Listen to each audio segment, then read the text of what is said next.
ప్రాచీన భారతదేశ చరిత్ర ప్రియులకు, ప్రాచీన భారతదేశ సంస్కృతి ప్రియులకు విజ్ఞప్తి.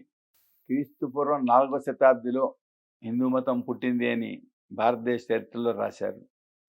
అది నిజం కాదు అనడానికి చాలా ప్రమాణాలు, ఇంతకుముందు 119 ప్రమాణాలు చూపించడం జరిగింది. ఇప్పుడు మరికొన్ని ప్రమాణాలను చూపిస్తాను. ఇప్పటికీ 5000 సంవత్సరాల వెనక హరప్పా సంస్కృతి ఉంది. 5500 సంవత్సరాలను కూడా అంటారు కొందరు. ఆ సంస్కృతిలో ఎన్నో విషయాలు, ఇదంతా కూడా హిందూ సంస్కృతి, వైదిక సంస్కృతి అని చెప్తాయి. దానికి సంబంధించిన కొన్ని ప్రమాణాలని నేను మీ ముందర ఇప్పుడు చెప్తాను. హరప్పా అవశేషాల్లో ఒక వృషభం యొక్క బొమ్మ ఉన్నది. వృషభం అంటే ఎద్దు. శివుని యొక్క అవతారాల్లో వృషభావతారం ఉన్నది. శివపురాణంలో చూడండి, వృషభావతారం అంటే ఆయన ఒకప్పుడు వృషభ రూపాన్ని ధరించాడు అని. అయితే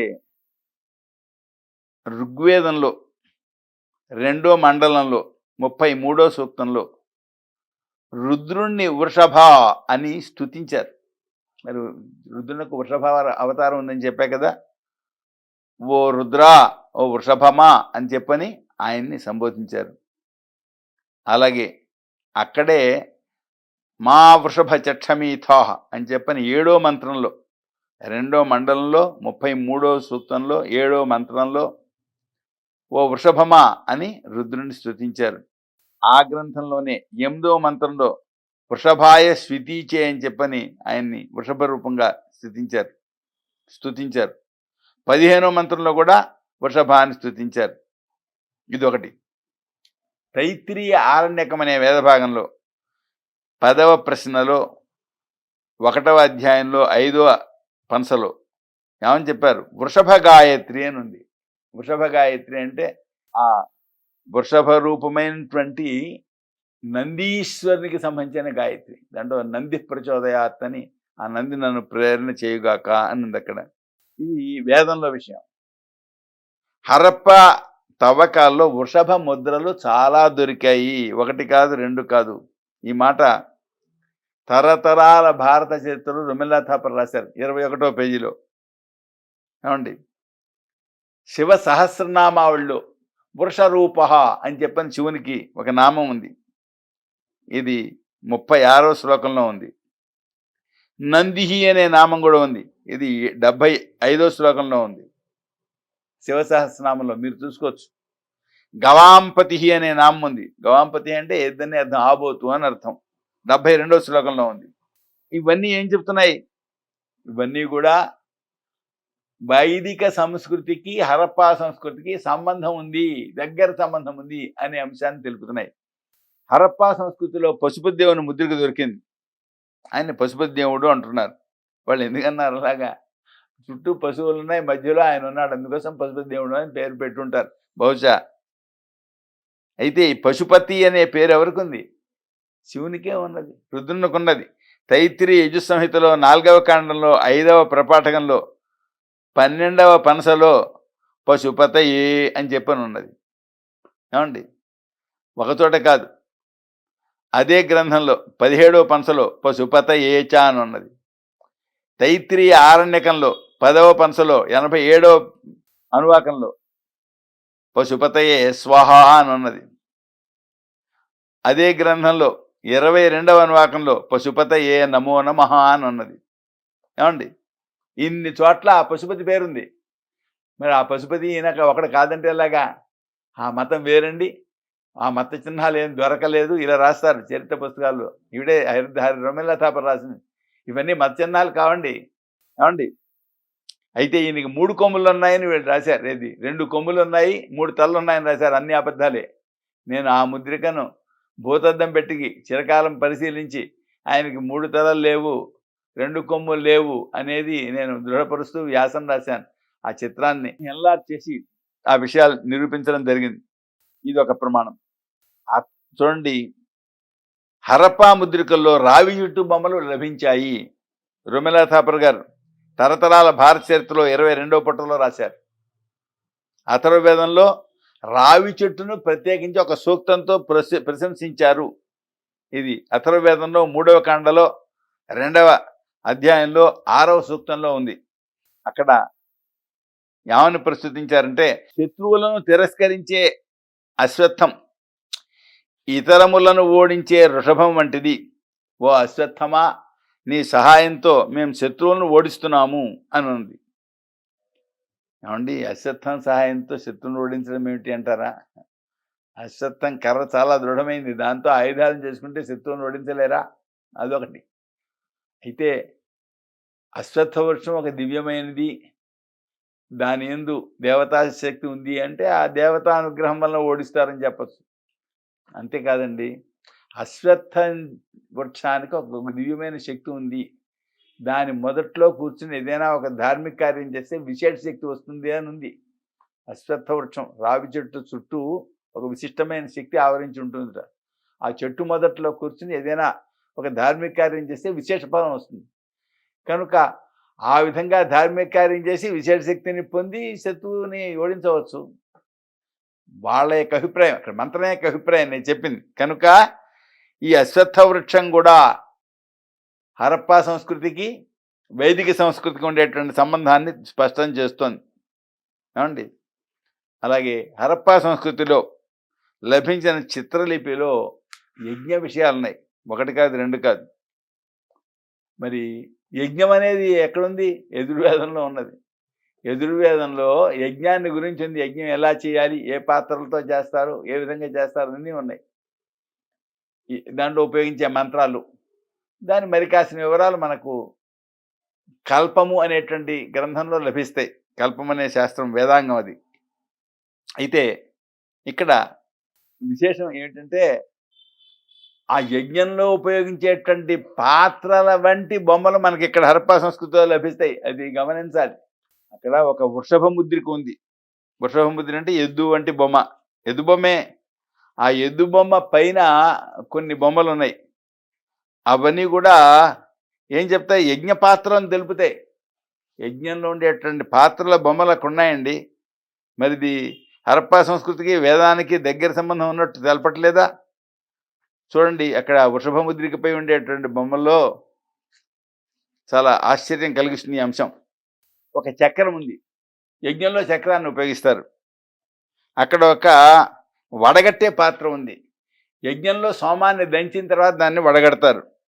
అక్కడ ఒక చమసం ఉంది. చమసం అంటే సోమాన్ని హోమం చేయడానికి ఉపయోగించే పాత్ర. ఆ చమసం బొమ్మ అక్కడ ఉంది. యజ్ఞంలో దాన్ని ఉపయోగిస్తారు. అక్కడ ఒక చిన్న రోకలి వంటి పదార్థం ఉంది. ఆ యజ్ఞంలో ముసలం అనే పేరు దాన్ని ఉపయోగిస్తారు. వీటిని యజ్ఞాయుధాలు అంటారు. ఆ హరప్పా సంస్కృతిలో ఇంకొక పాత్ర, దీర్ఘ చతురస్రంగా ఉండే మరో పాత్ర ఉంది. ప్రాశిత్రహరణం అనే పాత్రతో అక్కడ హవిస్సుని తీసుకుంటారు. ఇలాగా యజ్ఞాయుధాలు యొక్క చిత్రాలు కొన్ని హరప్పా సంస్కృతిలో లభిస్తున్నాయి. ఇదొక బలమైన ప్రమాణం. ఏమండి, అంతేకాదు, ఒక రాతిపైన సోమలతను పెట్టి ఆ ఆకుల్ని దంచుతారు మరో రాతితోటి. అంటే ఒకటి బండరాయి, ఒకటి నూరుడు రాయి అనమాట. ఆ బొమ్మలు, ఆ బండరాయి నూరుడు రాయి బొమ్మలు మనకి హరప్పా సంస్కృతిలో లభిస్తాయి. ఏమండి, బండరాయి నూరుడు రాయి బొమ్మలు యజ్ఞంలోనే ఉండాలా? విడిగా ఏం నూరుకోకూడదా? నూరుకోవచ్చండి, తప్పే ఉంది. పూర్వం ఈ ఇళ్లలో, సామాన్యుల ఇళ్లలో ఈ బండరాయి పై నూరుడు రాయితో సన్నివేశాలు ఉన్నాయి. అయితే ఇక్కడ గమనింపదగింది ఏంటంటే, ఈ దేశంలోనే ఉన్నాయండి అవి. హరప్పా సంస్కృతి 5500 సంవత్సరాల నాడు ఈ దేశంలోనే ఉంది. అప్పటి నుంచి ఇప్పుడు ఈ పల్లెటూళ్ళలో ఇప్పుడు నూరుకునే వరకు ఆ బండరాయి నూరురాయి వచ్చాయన్నమాట. ఆ సంస్కృతే ఇది. దాన్ని యజ్ఞంలో కూడా ఉపయోగించారు. కనుక దీనివల్ల ఏం తెలుపుతోంది? హరప్పా సంస్కృతికి, యజ్ఞానికి, హరప్పా సంస్కృతిలో ఉండే అవశేషాలు ఈనాటికి మిగిలాయి అని తెలుపుతోంది. పల్లెటూళ్ళలో ఇప్పుడు మారిపోయారు. ఇదిగో మనకి మిక్సీ వచ్చాక అవన్నీ తీసేశారు. కానీ అంతకుముందు బండరాయి నూరురాయి ఉండేవి పల్లెటూళ్ళలో. నేనే చూశాను 50 ఏళ్ల నాడు. ఈ పొలాల తిరిగేటప్పుడు పల్లెటూళ్ళలో పేదవాళ్ళ యొక్క ఇళ్లలో ఈ బండరాయి నూరురాయి వాటిపైన పచ్చడి చేసుకోవడం, అవి సన్నివేశాలు జరిగేవి, కనబడ్డవే. ఇవి 5000 సంవత్సరాల నాడు కూడా ఉన్నాయి. కానీ అదే దేశం ఇది. అదే సంస్కృతి. అది యజ్ఞంలోనూ ఉపయోగించారు, ఇళ్లలోనూ ఉపయోగించుకున్నారు వంటింటి సామగ్రిగా. ఇది ఓ ప్రమాణం. హరప్పా సంస్కృతిలో దేవి ప్రతిమలు చాలా లభించాయి. ఒకటి కాదు, రెండు కాదు, ఎన్నో లభించాయి. వాటిని అమ్మ తల్లి అని రాస్తుంటారు. వీళ్ళు చెప్తారు అమ్మ తల్లి అని. అమ్మ తల్లి అంటే వీళ్ళ అమ్మకు కూడా ఆవిడ తల్లి అని అర్థం. జగజ్జానని అభిప్రాయంతో చెప్పుంటారు అమ్మ తల్లి అనే పదం. పోతన గారు చెప్పలా, అమ్మలగన్నయమ్మ ముగురమ్మల మూలపుటమ్మ అని. ఈ దేవిని ఆరాధించే సంప్రదాయం ఎక్కడున్నది? హిందూ సంప్రదాయంలోనే కదా ఉంటా. ప్రత్యేకించి దేవిని ఎన్ని రకాలుగా ఆరాధించవచ్చో దేవి భాగవతంలో ఉన్నది. వేదంలోనే అమ్మవారిని ఆరాధించడానికి ప్రత్యేకించి సూక్తం ఉంది. దాన్ని దుర్గా సూక్తము అని అంటారు. దుర్గా సూత్రంలో ఒక మంత్రం తైత్తిరీయారణ్యకంలో 10వ ప్రపాఠకంలో 2వ అనువాకంలో 1వ మంత్రం. అగ్ని సమాన వర్ణం కలది, తన ప్రతాపం చేత శత్రువుల్ని నాశనం చేసేది, విశేషంగా ప్రకాశించే పరమాత్మం చేత చూడబడింది, ఉపాసకుల చేత ఎన్నో కోరికలు తీరడం కోసం ఆరాధించబడేది అయిన దుర్గాదేవిని నేను శరణు వేడుతున్నాను. సంసారాన్ని సులభంగా దాటడానికి హేతువైన ఓ దేవి నీకు నమస్కారము అని అక్కడ మంత్రం ఉంది. భావనోపనిషత్తు అమ్మవారిని ఆరాధించే విధానం చెప్తుంది. మనకు లలితాదేవి యొక్క ఆరాధన భావనోపనిషత్తులో ఉంది. త్రిపుర తాపిని ఉపనిషత్తు దాంట్లోనూ ఉంది. ఇలాగా ఉపనిషత్తుల్లో శక్తిని ఉపాసించే ఉపనిషత్తులు చాలా ఉన్నాయి. కనుక దీన్ని బట్టి కూడా హరప్పా సంస్కృతికి, వైదిక సంస్కృతికి, ఈనాటి సంస్కృతికి కూడా సంబంధం ఉంది. ఇప్పటికీ మనం కనకదుర్గ ఇలా రకరకాల పేర్లతో ఆ తల్లిని ఆరాధిస్తూనే ఉన్నాం కదా. దుర్గా సప్తశతి పారాయణం, పూజ, హోమాలు చాలా ప్రచారంలో ఉన్నాయి. కలకత్తాలో మరీ అత్యధికంగా ఉన్నాయి. కనుక ఇవన్నీ కూడా హిందూ సంస్కృతికి హరప్పా సంస్కృతికి ఉండేటువంటి అత్యధికమైన సంబంధాన్ని తెలుపుతున్నాయి. అంతేకాదండి, ఇప్పుడు చాలా ఇళ్లలో పెళ్ళైనటువంటి స్త్రీలు అమ్మవారిని ఆరాధిస్తూ ఉంటారు రోజు సౌభాగ్యం కోసమని. ఎవరా అమ్మ? అమ్మ తల్లే దుర్గాదేవి. ఏమండి, దీని తర్వాత మనకు హరప్పా సంస్కృతిలో తలపైన కుండ పిడతలు పెట్టుకుని నాట్యం చేసే యువతుల నాట్యం ఉందండి. ఈ బొమ్మ మనకు ఈ డిడి కోశాంబి గారు తన పుస్తకంలో ఆ బొమ్మ వేశారు. నావదా తొలి తవ్వకాల్లో ఈ బొమ్మ లభించింది అని. ప్రాచీన భారతదేశ చరిత్ర నాగరికత చివరుండే బొమ్మల్లో 40వ చిత్రం ఇది. దీనికి కొండ తునక వర్ణ చిత్రం అని పేరు పెట్టారు ఆయన. ఇక్కడ అమ్మాయిలు తలపై కొండ పిడతలు పెట్టుకుని నాట్యం చేస్తున్నారు. శిరస్సుపై కొండలు పెట్టుకుని నాట్యం చేసేటువంటి పద్ధతి ఎక్కడుంది? కృష్ణ యజుర్వేదంలో యజ్ఞాంగంగా ఉన్నది. కృష్ణ యజుర్వేద సంహితలో 7వ కాండలో 5వ పన్నంలో 10వ పంసలో ఈ విషయం ఉన్నది. ఇది వైదిక సంస్కృతికి ఈ హరప్పా సంస్కృతికి సంబంధాన్ని తెలుపుతుంది. ఏమండి, ఏదో నాట్యం ఉండడం కాదు, కొండలు నెత్తిపై పెట్టుకుని చేసే నాట్యం, అది అక్కడ ప్రధాన అంశం. ఇలాగా హరప్పా సంస్కృతికి హిందూ సంస్కృతికి ఉండేటువంటి సంబంధం బలంగా కనబడుతోంది. స్వస్తి.